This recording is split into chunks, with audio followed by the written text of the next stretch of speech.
Olá, sejam todos muito bem-vindos. Vamos dar continuidade à nossa jornada, à nossa trilha de reflexões sobre o autoconhecimento hoje para falar de um tema que para mim é fundamental, o ego humano. E para falar do ego, eu trago embasamento em muitas linhas, muitas correntes, dentre elas a filosofia hindu, que hoje está representada aqui no meu papel de parede, através de uma mandala muito bonita. E como para mim o ego representa um programa, um conjunto de pensamentos, né? E esse conjunto de pensamentos da mente, ele funciona como um programa, como um software. Então eu vou usar também um programa para a gente compreender melhor o ego. Como assim? Eu vou usar uma apresentação de slides. É algo que eu geralmente não faço, mas eu senti que didaticamente pode facilitar, principalmente para quem não tem muito contato com esse tema. Então, eu vou compartilhar aqui a minha tela para a gente poder expandir a compreensão sobre o ego humano. Já está aparecendo aqui. A gente já tem de cara aqui uma imagem de um homem vestido com uma roupa social, um homem contemporâneo, geralmente é o homem da cidade, né? E de frente para ele um espelho, um portal com um ser que já não tem roupa, não tem forma definida, tem cores. E quem é ele, né? Na verdade, tem a versão dele temporariamente humano, aí bem trajado, socialmente bem vestido, e tem a versão original, o eu verdadeiro. Essa é uma imagem só para exemplificar, né? Quem é o ego? O ego está ali no corpo humano, no corpo mental desse ser humano. Então vamos lá, ego, desvendando o falso eu. O ego é considerado o falso eu, ou o eu temporário. E compreender esse ego é o primeiro passo para uma vida realmente consciente. E uma vida consciente é uma vida equilibrada, é uma vida lúcida, é uma vida onde você está no comando. Esse é o caminho que os sábios há milênios apontam como a nossa saída. Então vamos trilhar esse caminho junto com a visão desses sábios, né? Aqui tem uma imagem de um rapaz com óculos de realidade virtual, ou seja, ele enxerga um jogo, uma realidade artificial e interage nesse jogo. É mais ou menos isso que acontece aqui. Como assim? Vamos lá, a gente vai por partes. A natureza do ego. Vamos definir ou entrar numa compreensão, num consenso sobre o que é o ego, qual é a natureza dele. O ego, inicialmente, é a nossa visão de mundo. É por isso que eu coloquei um óculos, né? É como nós enxergamos o mundo. A nossa visão de mundo é dada ou trazida pelo ego. E também, além de ser a nossa visão de mundo, é o nosso modo de ser. É como a gente se apresenta nesse mundo, como a gente interage, como a gente aparenta. Tem a ver com o nosso jeito de ser, nosso estilo de vida, a forma como a gente se veste, qual a nossa postura, tem a ver com a nossa identidade.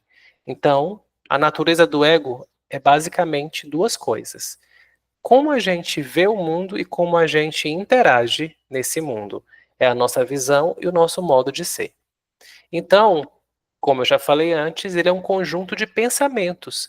E esses pensamentos são os pensamentos que a gente tem sobre nós mesmos, como eu me vejo, o que eu penso sobre mim, se eu me vejo uma pessoa com capacidades mais inferiores ou superiores em comparação a outras pessoas, se eu me acho bonito, inteligente, feio, magro, gordo, como eu me vejo. Esse conjunto de pensamentos a respeito de nós mesmos é da natureza do ego. E não somente sobre esses pontos de vista ou as visões que a gente tem sobre a gente. É também sobre as pessoas, o que a gente pensa, acha das pessoas. As pessoas são confiáveis, as pessoas podem evoluir, a gente acredita no ser humano ou não. Tudo isso, todos esses pontos de vista que a gente tem com relação às pessoas, é, é uma construção, é da natureza do próprio ego humano. E também a nossa visão sobre tudo que existe. E tudo é tudo mesmo. Qual é a nossa visão sobre o dinheiro? A nossa visão sobre a vida, sobre Deus, sobre trabalho, carreira, família, relacionamentos, sobre saúde, qualquer assunto. Então, todos os nossos pontos de vista, todas as nossas crenças, toda a visão que a gente tem em relação a nós, às pessoas e a tudo que existe é o nosso ego. E também como a gente vai lidar com tudo isso. Como é que a gente vai para o mundo, qual é a cara que a gente vai apresentar, qual é a roupa, qual é a postura, qual é o meu temperamento, qual é o meu jeito, se eu sou um jeito mais impositivo, se eu sou mais discreto, se eu sou mais agradável, sociável, ou se eu sou mais observador, tímido. Qualquer jeito é. Tudo isso é da natureza do ego. Então, e para que o ego serve? O ego, inicialmente, de fábrica, ele serve para a gente existir como indivíduo, já que eu sou um indivíduo, estou numa experiência humana, eu estou temporariamente humano, eu preciso ter uma identidade e eu preciso ter uma visão de mundo. Então, o ego, ele serve para que a gente possa existir como indivíduo. Eu existo como um indivíduo quando eu tenho nome, quando eu tenho uma identidade, um modo de vestir, eu tenho preferências, eu tenho uma visão de mundo, eu tenho uma filosofia de vida. Então, traz para a gente um senso de existência. A segunda coisa é para a autoproteção. Se eu sei quem eu sou, né, eu preciso inicialmente defender os meus pontos de vista, né? Ser íntegro. O que é uma pessoa íntegra? É aquela pessoa que ela é leal às suas convicções. E, e também serve para proteger nossa identidade. Olha, você está invadindo o meu espaço, você está invadindo o meu direito. Então, quando eu tenho esse senso de existência, esse ser que eu sou um indivíduo, eu posso perceber até onde a pessoa está sendo invasiva ou então, ou não. Então, eu protejo o meu corpo, eu protejo as minhas convicções, eu protejo a minha identidade, o meu espaço sagrado, né? Até onde eu posso ir na vida do outro, até onde também as pessoas podem vir, sem que isso seja uma violência, uma ameaça à minha integridade física. A proteção também emocional, por exemplo. Uma pessoa chega e vem dizer que eu sou feio, que eu sou aquilo, que eu sou incompetente. Se eu não me conheço, se eu não tenho um senso de existência, eu não tenho uma identidade bem construída, eu vou acreditar que aquela pessoa está duvidando de mim e eu também vou duvidar de mim. Então eu vou estar me desprotegendo. Então serve para nossa proteção física e emocional, basicamente, tá? É por isso que é importante ter um ego equilibrado. E se você sabe quem você é, não importa o que vão dizer, isso não vai te afetar. Então esse é um senso de proteção. E também a proteção, óbvio, né? Proteção contra a violência, a proteção contra qualquer tipo de ameaça à própria vida. Então eu vou andar pela faixa de pedestre, eu vou andar no carro, vou colocar o cinto, esse senso de proteção, de que eu tenho que ter alguns cuidados para me manter vivo. Se eu existo, eu tenho que sobreviver. Essa palavra é chave, vou já chegar nela. E também, meu ego serve para eu criar conexões. Óbvio que se eu tenho um ponto de vista, eu cuido de mim, da minha integridade, da minha saúde mental e emocional, e eu transito bem como um ser humano, eu vou criar conexões com pessoas com quem eu tenho afinidade. E eu vou interagir, ainda que as pessoas que eu também não tenham afinidade, mas eu vou ser gentil, eu vou respeitar o outro, eu vou entender que o outro também tem uma visão de mundo que, embora seja diferente da minha, eu respeito.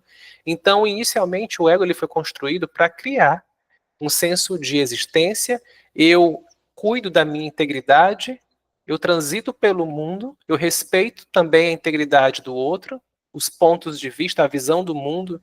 Ele pode torcer para um time diferente do meu, ele acha que a religião, a posicionamento político, enfim, como ele enxerga, a lente que ele enxerga o mundo, a forma como ele se veste, como ele é, como ele se apresenta, isso a gente pode criar uma relação saudável. Ainda que a gente não tenha tantas afinidades, ainda que ele não seja do meu grupo, da minha panela, ele pode existir e a gente não vai criar uma guerra por causa disso.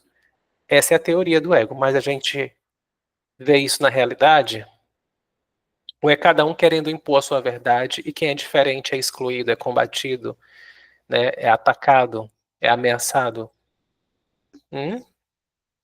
Bom, vamos então continuar falando sobre a natureza do ego. Como é que esse ego se forma?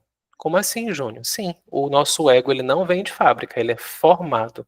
O ego é construído ou programado, como se fosse um programa. Ele vem zerinho de fábrica e ele vai sendo programado. A gente vai criando informações, banco de dados, vai criando uma biblioteca. E, ao longo da vida, principalmente entre os 0 e 7 anos de idade, esse ego é programado. É por isso que eu digo que o ego é um programa. Porque é um conjunto de pontos de vista, de pensamentos, de ideias, de crenças, de visões. É um conjunto de opiniões. E essas opiniões, uma criança de 0 anos acabou de nascer, ela não tem opinião própria. Ela vai sendo introduzida essas opiniões de acordo com o crescer dela, né?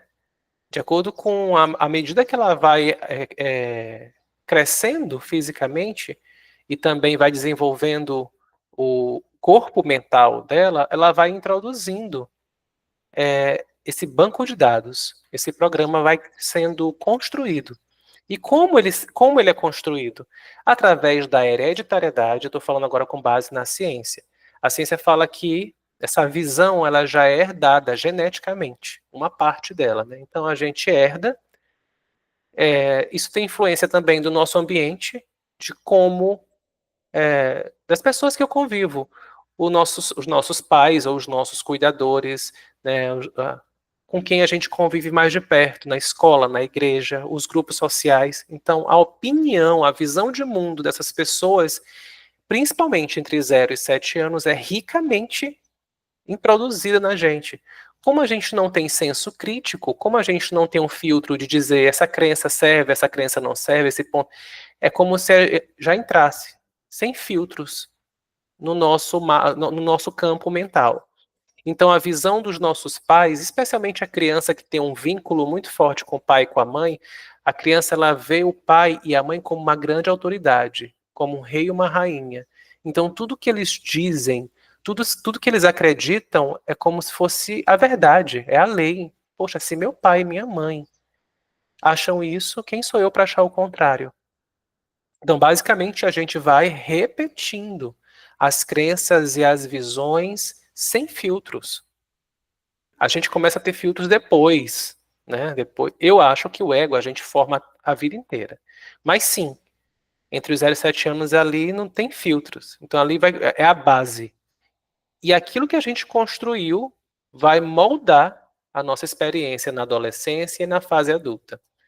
Mas a parte boa é que se a gente construir um ego, a gente pode desconstruir. Agora é óbvio que se eu construir e fortaleci, né, acreditei nisso por muitos anos, aquilo ali já está muito enraizado. É um programa que já está rodando há muito tempo. Então tem muita força, tem muito poder. Para eu desconstruir certas coisas é mais delicado. Mas olha só, então além de fatores genéticos, tem a questão do ambiente que a gente vive, ou seja, a influência do meio constrói, programa a nossa visão de mundo e o nosso comportamento e também as nossas experiências. Porque muitas coisas a gente vai viver e a gente vai poder comprovar ou não. Então, às vezes, por exemplo, minha mãe acha que, desde criança, né, que ela está dizendo que a vida precisa ser suada para dar certo, que você, para ganhar dinheiro, tem que ser capaz de trabalhar. Isso é uma crença que eu ouvi, aquilo foi construído.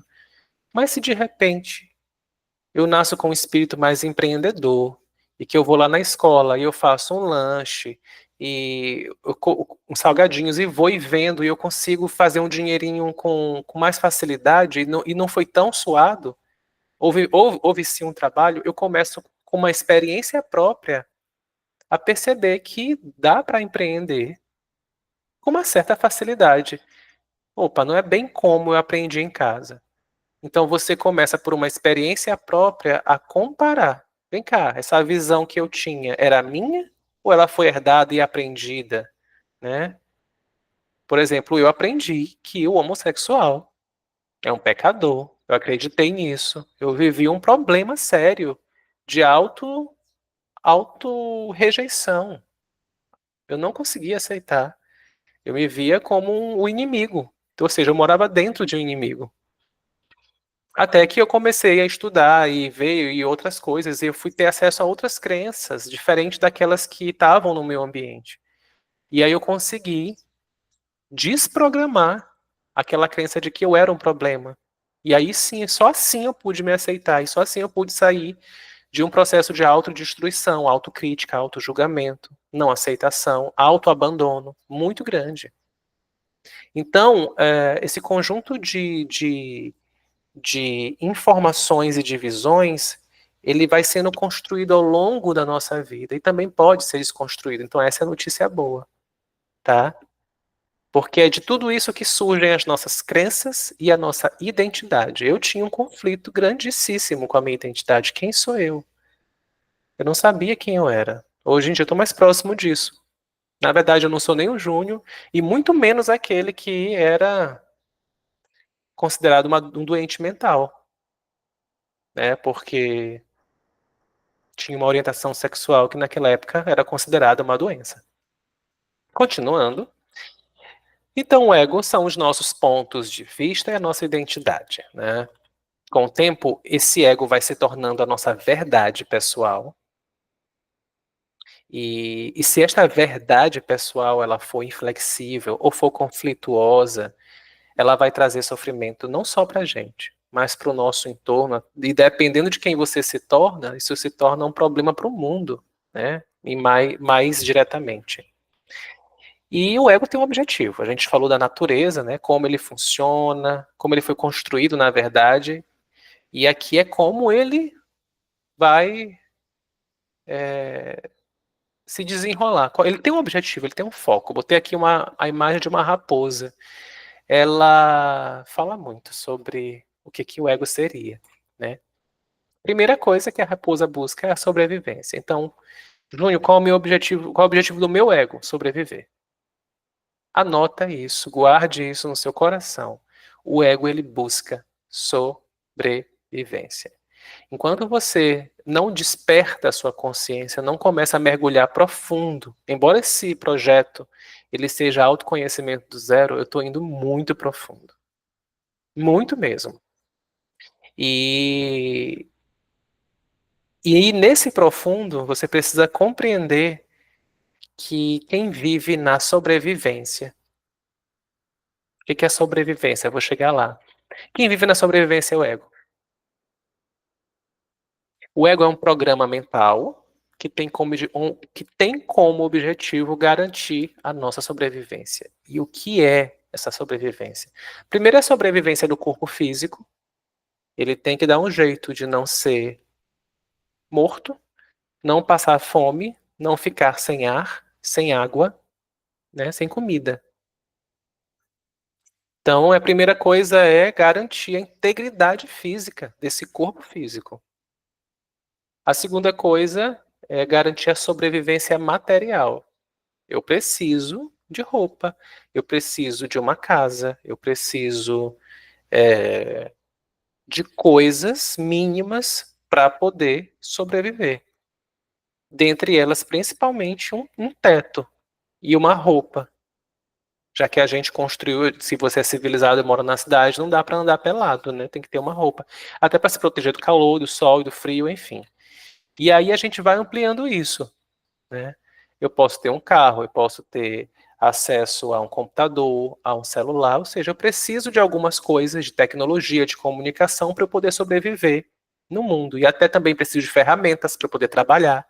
Seja uma ferramenta da roça para eu trabalhar no campo, ou uma ferramenta como um computador para eu poder fazer as minhas reuniões, fazer os meus trabalhos, estudos, enfim. Precisamos de materiais, coisas materiais para sobreviver e até mesmo para trabalhar. E a gente também precisa da sobrevivência funcional. Sobrevivência funcional é aquele adulto saudável que sabe se virar, sabe fazer as coisas. É o que sabe fazer a comida, é o que sabe trocar uma lâmpada, trocar um gás, é o que de repente precisa fazer um reparo elétrico, hidráulico, mecânico, é o que furou o pneu, sabe trocar um pneu de carro, sabe se resolver, sabe comprar alguma coisa, consegue interagir com o outro, né? Então, de certa forma, eu sei, eu sou um adulto funcional, eu sei me virar. Ou se eu não sei, eu vou tratar de aprender a me virar. E tem a sobrevivência afetiva, né, a sobrevivência afetiva é importantíssima. É quando eu estiver triste, eu poder me acolher, eu poder entender que eu preciso desse momento. Se eu estou passando por uma situação de luto, eu entendo que eu preciso chorar, dar espaço para as minhas emoções em vez de reprimi-las. Isso é um adulto saudável. Né? Afetivamente, se eu estou com medo, eu posso dizer, eu estou com medo, eu estou me sentindo desamparado, mas eu vou encontrar uma forma de ser esse suporte emocional para mim mesmo. O ego não. O ego ele vai buscar tudo isso fora. A gente vai já chegar, né? Na, eu estou falando da parte mais bonita da teoria, né? Essa sobrevivência social é você pertencer ao grupo, é você ter relações saudáveis, é você contribuir para a sua comunidade, o seu trabalho ele é útil, aquilo que você aprendeu, os seus talentos, ele contribui para a vida das pessoas. E, e, e o trabalho das pessoas contribui também para a sua vida. O jardineiro, o professor, né, todo mundo está com o médico, ele vai estar a serviço de você e o seu talento também está a serviço do outro. Esse é o ideal. Né? E também a sobrevivência espiritual. Como assim a sobrevivência espiritual? Você tem uma conexão com algo que é superior a você e que isso te traz as tuas maiores virtudes, a fé, a compaixão, o amor, o perdão, a relação de você com a vida, que na verdade é a relação com o eu verdadeiro, que é a relação com a consciência maior, com o espírito, com quem você é. Então a sua relação com o espiritual é a sua relação com a sua verdade, com aquilo que eu estou falando o tempo inteiro. Com Deus que é você também. Você é a expressão de um todo, achando que era só o eu temporário, o eu falso, o corpo e a mente. Então, quando você cria essa relação interna, você ultrapassa inclusive aquele medo de não ser salvo ou de ir para o inferno, porque você, na verdade, está se reconectando com o próprio reino dos céus. Você é o lar, você é o céu. Você é aquilo que você chama de salvação. Então, quanto mais você se conecta com essa essência, mais você se conecta com o reino de Deus, com a própria vida. Então, quando eu falo assim, o ego ele tem uma necessidade de sobreviver espiritualmente, agora eu vou falar do ponto de vista do ego. Ele vai querer dar o jeito dele de conseguir comida, de conseguir um teto, ainda que ele tenha que morar com outras pessoas, roubar, matar para conseguir. Materialmente ele vai ter ganância, eu vou querer dinheiro, eu vou querer. O ego ele já entra nisso, né? Essas necessidades humanas se tornam urgentes. O ego ele sempre extrapola. Ele sempre vai dar um jeito de não se dar ou encontrar um jeito mais fácil de se dar tudo isso ou de encontrar alguém que possa promover isso por ele. É um jogo. Então, por exemplo, a sobrevivência material e física. Pode ser que ele precisa ou dependa do suporte material e financeiro dos pais, da esposa, do marido, dos filhos, porque não consegue se dar, porque não é um adulto saudável. Funcional, a mesma coisa. Tem sempre alguém que lava as roupas dele, que coloca a gasolina no carro dele, que resolve as coisas, que contrata os serviços, enfim, que vai botar o lixo fora. Tem sempre alguém que faz o que ele poderia fazer de uma maneira, né, substituta.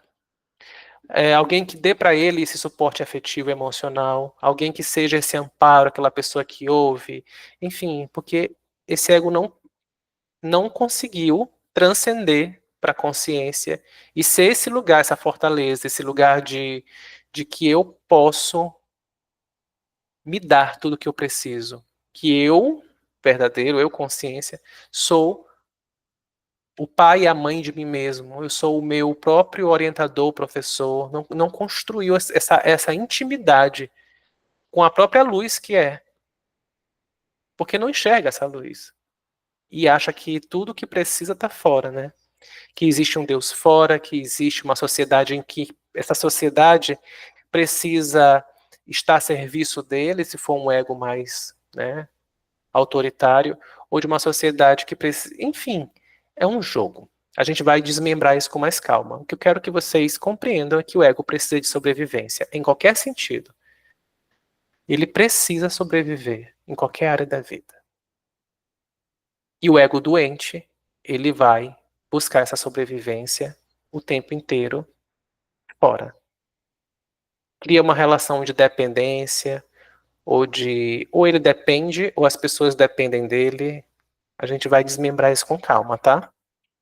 O ego é egoísta. O egoísmo é sempre um dos objetivos. Além de ser a natureza do ego, ele está sempre focando em si mesmo. Ele pode ser capaz de tudo para sobreviver, como eu já falei, e para ter o que ele quer. Por isso, enquanto não a gente não desperta a nossa consciência, o nosso ego vai agir em favor dos seus próprios interesses. O ego sempre, enquanto a gente não desperta a nossa consciência, o ego sempre, sempre e sempre vai agir de acordo com os interesses dele.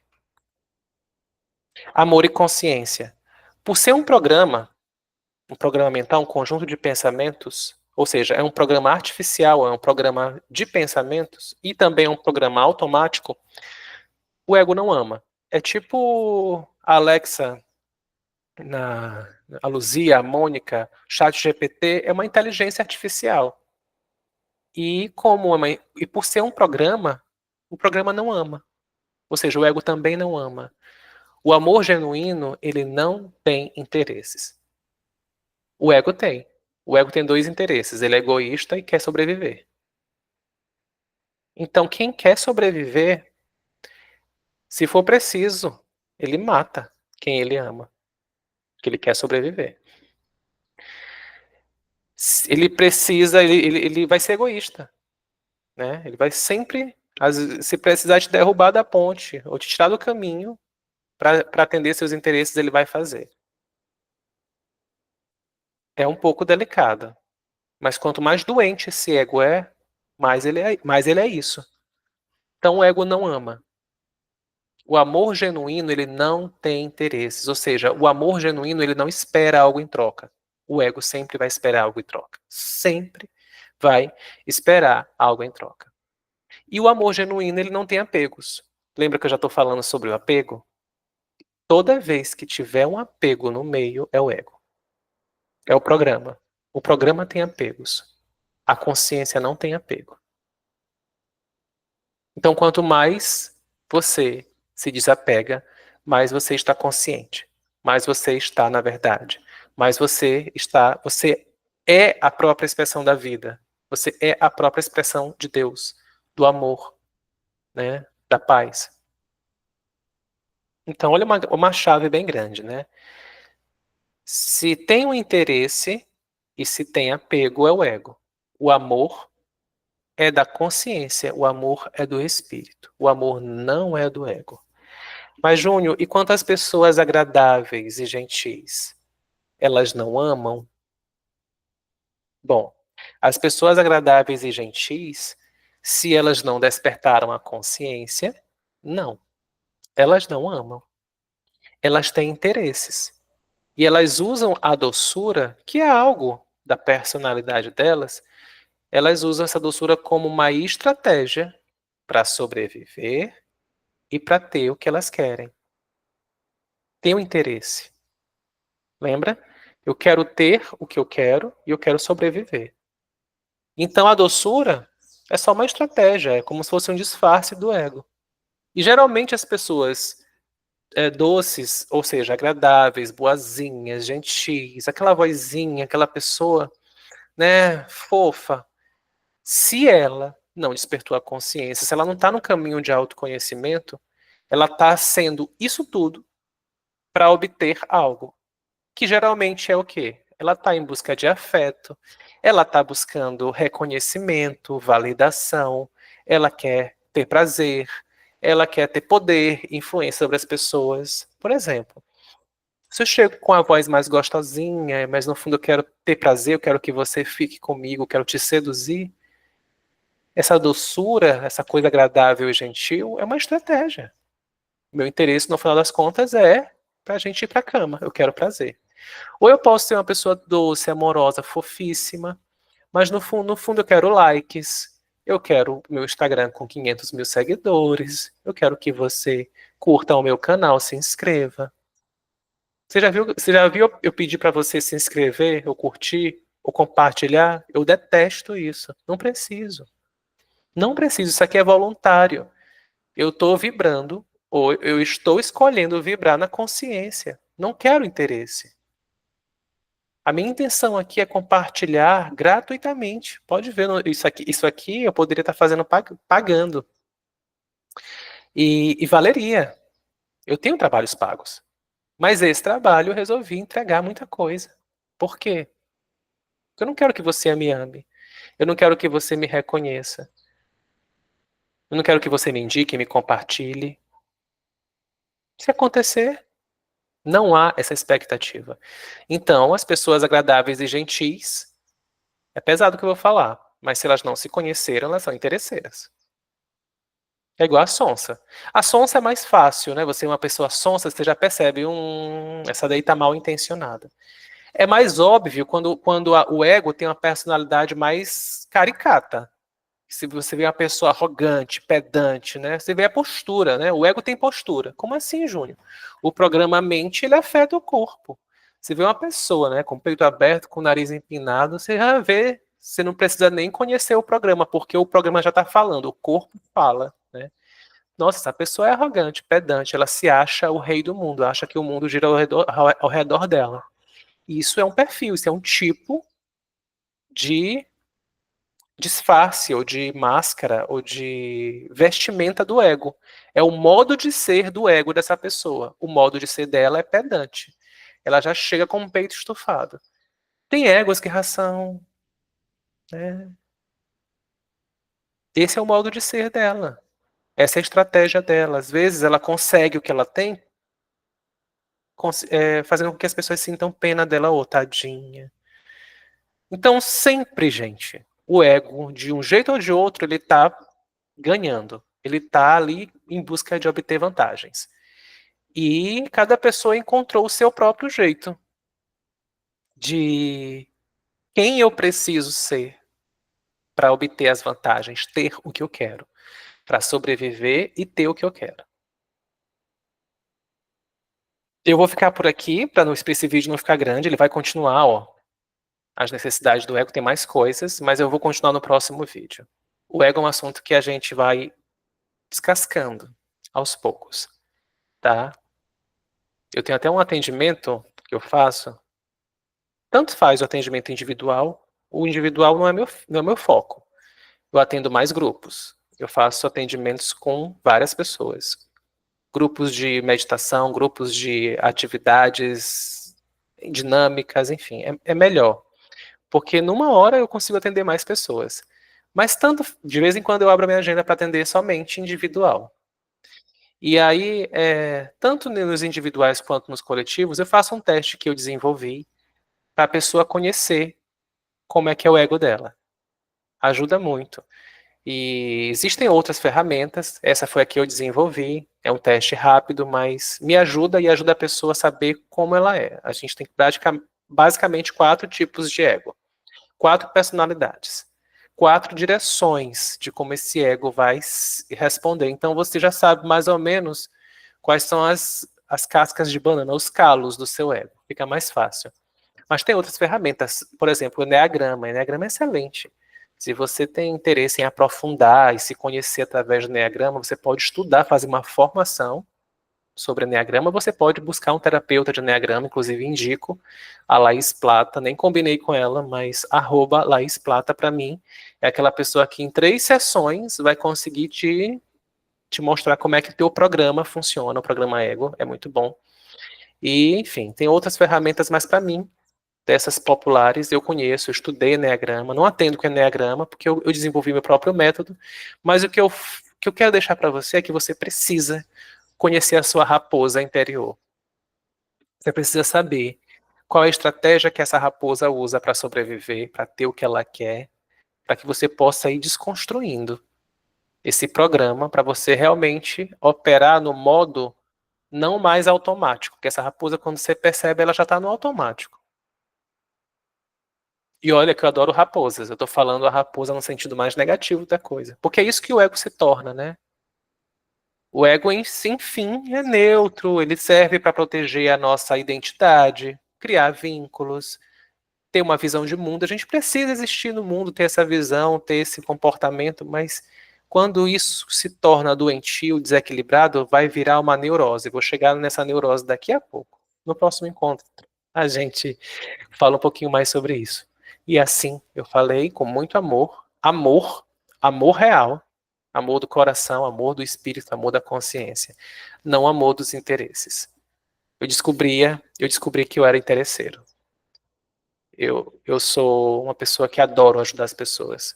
Eu tenho uma facilidade da gentileza, de ser agradável, mas eu desenvolvi um perfil mais bonzinho, às vezes até heróico, né? Enfim, no fundo, eu queria que todo mundo me amasse, que eu mesmo não me amava. Eu tinha medo da solidão, não queria ficar sozinho, detestava minha companhia. Você já pode conjuntar as peças aí. Quem é terapeuta vai juntar as peças. Bom, se ele na infância ele se odiava, ele acreditou que ele tinha um problema e que ele era errado, pecador, ele não gosta dele.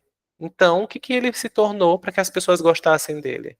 Então, ele foi perfeccionista, amoroso, gentil. Eu desenvolvi uma estratégia para que, tipo, esconder o meu defeito de fábrica e mostrar